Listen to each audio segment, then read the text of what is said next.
Difficile de croire que 20 ans en arrière, il n'y avait ici qu'un Padza. Le parc botanique de Mdoubajou abrite à ce jour 70 espèces de plantes endémiques, dont 15 spécifiques à cette zone. La beauté de ce site est remarquable, mais elle est malmenée par la main de l'homme. La semaine dernière, 3 hectares de terrain sont partis en fumée. Vu qu'il n'y a plus aucune plante endémique qui a résisté à ce feu, avec le nombre de reptiles et d'insectes qui ont brûlé sur ce site, ici on avait une végétation de sous-bois d'une régénération naturelle du site. Les plantes endémiques de Mayotte qui repoussaient et le feu qui a brûlé en premier ces plantes de régénération naturelle. Donc ce qui fait qu'il nous a fallu 20 ans pour arriver à ce site-là. Donc les personnes nous ont fait reculer en arrière d'une vingtaine d'années. Les auteurs présumés de ce feu habiteraient à proximité et n'auraient pas été inquiétés. L'association met en cause la municipalité. Le minimum, la municipalité devrait leur fournir des amendes.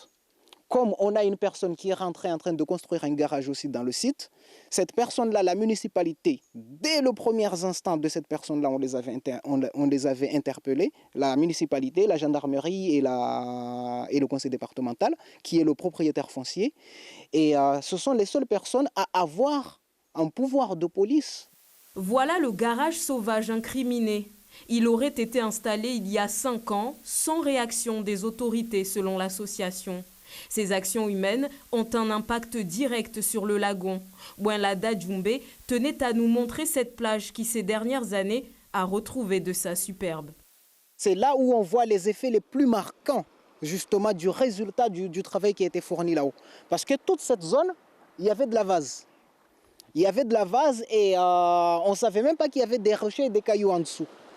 Une fois que la terre a été stabilisée en haut, on a redécouvert de nouvelles rochers qui étaient complètement enfouis sur 1,50 m de vase.